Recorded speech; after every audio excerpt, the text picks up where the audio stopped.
Hey, hey, hey, it's Dr. Joe from Atlanta. Welcome to Your Wellness for Life. All right, sorry about being so late, and hopefully I won't keep you too long. So, welcome to this channel, and where we discuss all the 9 aspects or the 9 pillars of wellness. And actually, health, wellness is a state of being, and health is really just one component of that, and a state of body, a disease-free state of body. And they all impact each other. And tonight's topic is going to really hit several of those, but mostly financial and occupational. So, improving cash flow when there is no cash to flow. So there's an individual that I like to follow. Her name is Amy Lindgren, and she is owns the Prototype Career Service, a career consulting firm in St. Paul. And she writes about a lot of job-related issues. And she wrote an article that was entitled Cash Flow Management in a Pandemic. And there's like 5 buckets that she recommends looking at right now to improve your cash flow. And I'm going to interject a few things here and there, and maybe tell you a little bit my background and where I've had to manage my cash flow. And so her first recommendation is to make a cash flow budget. So not just a budget, but a cash flow budget. What she means by that, actually look at when your bills are due throughout the month. So instead of just paying all the month's bills at the beginning, maybe play the timing game so that you can manage your cash flow, so to speak. So don't pay all the bills at the beginning when you've got some bills due at the end of the month. And so you've got your cash flow budget, you've got where your income's coming from, whether you got one stream or multiple streams, or and then all of your expenses.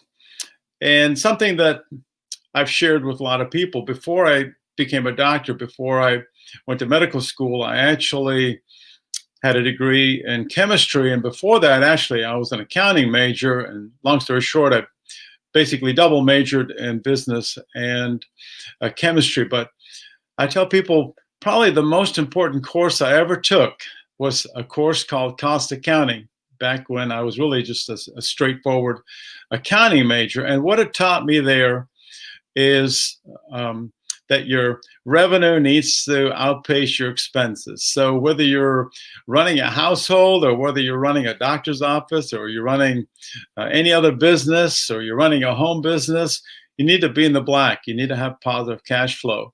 Otherwise, that business is going to go under.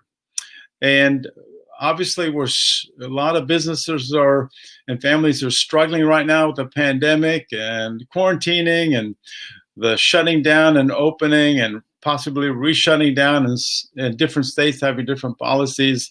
It's been a big strain, and probably will continue to be a strain. So make your cash flow budget. And then first thing you want to look at is to see where you can maybe cut some expenses.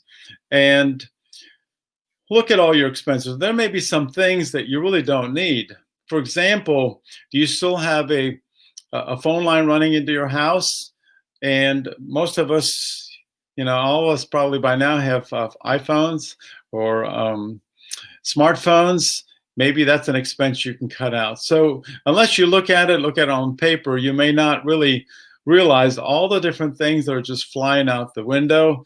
You may want to look at your credit card expenses. There may be something that you signed up for, or some kind of service, or something that's supposed to send you some educational thing. Maybe it's time to just terminate that. It may just be, $10 here a month or $20 a month. It'll add up if there are several of them. And so cut your expenses. And this reminds me of when I was a first and second year medical student. I was on a military scholarship, so the Army was actually paying me through medical school. And the deal was this: for the 4 years of medical school, you had to pay them back 4 years of service. That's beyond any kind of specialty training. So it didn't count my 4 years of becoming an OBGYN or my 2 years as a fellow. And what the deal was is that they paid for your school's tuition, they paid for your books, and then they gave you a monthly stipend. It was about $500 a month, and I had to kind of live on the $500 a month. So rent had to come out of there. Gas had to come out of there. I actually walked to school, and this was in Richmond, Virginia, and we're actually on the east side of town. It wasn't the best part of town, but I had 3 other roommates, 2 dental students and a medical student. There were 4 of us. We kind of divided up the rent amongst the 4 of us, and we all kind of struggled. And I still remember the first 2 years, you're basically just sitting in a classroom, and from 8 to 5 with 1 hour for lunch. And I was talking to my wife about this, and I don't really remember exactly what I had for breakfast, but it was probably a bowl of cereal and a cup of coffee. And for lunch, it was probably a peanut butter jelly sandwich. And then for dinner, I kid you not, I'm not too proud of this, not the most healthy thing. But if you Google the most unhealthy foods, hot dogs always comes up on the top of the list. And so this was my routine for literally for 2 years. I would come home from school at about 5. I would pop 2 hot dogs in the microwave. I'd open up a can of peas, and that was my standard dinner. And then I would just study until the wee hours of the night, and this thing would just repeat itself day in and day out for 2 years. And so why did I do that? Because there wasn't money left for just swinging by McDonald's and picking up, quarter pounder with cheese meal. It just wasn't there. And in addition to that, I actually looked forward to Wednesday evenings and volunteering at one of the local hospitals. And there were 3 wonderful ladies that became good friends of mine. And what was interesting is all 3 of these ladies, and we volunteered at a hospital, their husbands' names were all Eddie, which pretty impossible coincidence, but there it was. And I would just look forward to eating dinner with them at the hospital. They basically give us a free dinner. And this was back in the late 70s, early 80s. And hospital food back then was really awful. Mystery meat, and you never knew what it was, and probably some Jello for dessert. I mean, it wasn't great, but if you're hungry, you'll eat pretty much anything. So cut your expenses. And the other thing is you may want to make some really bold moves when it comes to cutting expenses. So there may be some things that you can really get rid of. Maybe there's a car that you don't need. Or maybe you can consolidate things. Maybe now that many of you are working from home, or you have some kind of a deal going on with your office where you're only in the office a couple days out of the week or so, maybe you don't need 3 cars. Maybe 2 cars would do it, and you can kind of rotate them around. So sell a car, you get the money for that. You save the car insurance, gas, maintenance on the car. Man, you could really save some money there. And then there are some other things that you could do to increase your earnings. And I actually have a site that listed 40 different ways to earn money fairly quickly. And I'll be happy to send that to you if you drop me a comment or send me a message. But a few of them that kind of caught my attention was, selling some used clothes, some gently worn used clothes. You think about it, most of our closets are full of a bunch of stuff, and maybe we don't need that. And maybe instead of giving it to Goodwill, maybe we can sell it. And there's a couple of